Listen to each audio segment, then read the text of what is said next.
Okay, on to question 6. Alright, and we've got to calculate the voltage across the 17 ohm resistor, right? So it's asking us to calculate the voltage here, right? That's our unknown. So what do we know? We know the resistance, okay, and we know the current as well. Oh, but careful, look, they've been a bit sneaky, aren't they? Okay, we need to convert the current from 83 milliamps into amps, right? So we're going to need to divide by 1,000 to do that, okay, to get 0.083 amps, right? And then the next bit is we're going to use the formula V equals IR. Okay, substitute in, tap it all into a calculator. Okay, and again, look back at the question. We know the current to two significant figures. We know the resistance to two significant figures. So that means we should be giving our answer to two significant figures, which is 1.4 volts. Don't forget the units.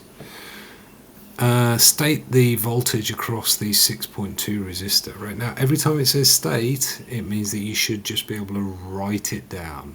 Okay, so you shouldn't need to do any extra calculations.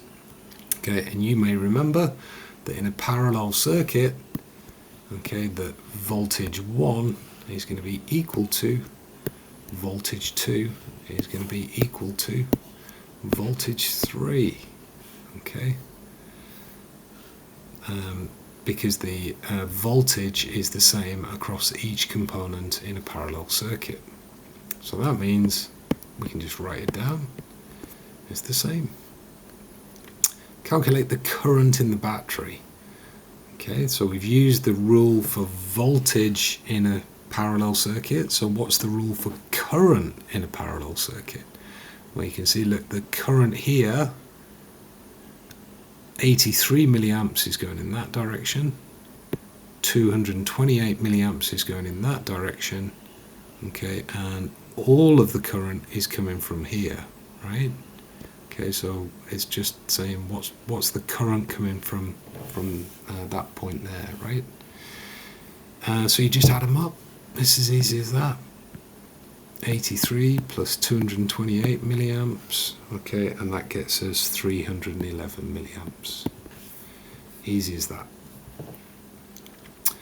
Okay, so a second circuit built by the student using same battery, same resistors. Explain how the current in the battery will change, right?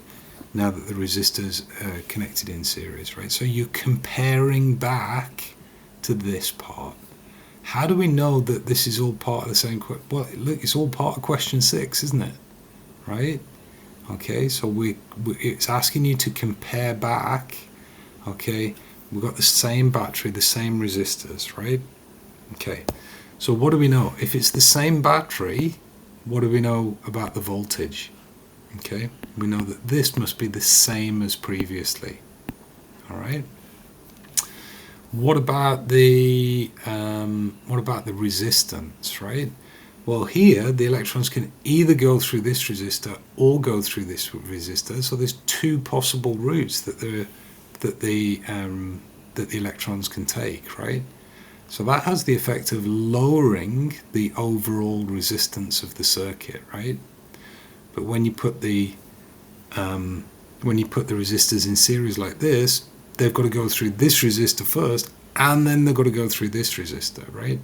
So the total resistance, is going to be found by adding up these two, right?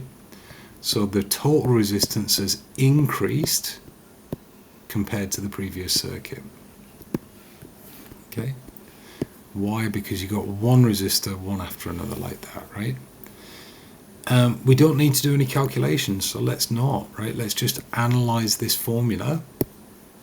Oh, has my pen just run out? Oh no, there we go. V equals I times R. Okay, what did we say? We know that this number stays the same, and we know that this number compared to the previous circuit has increased.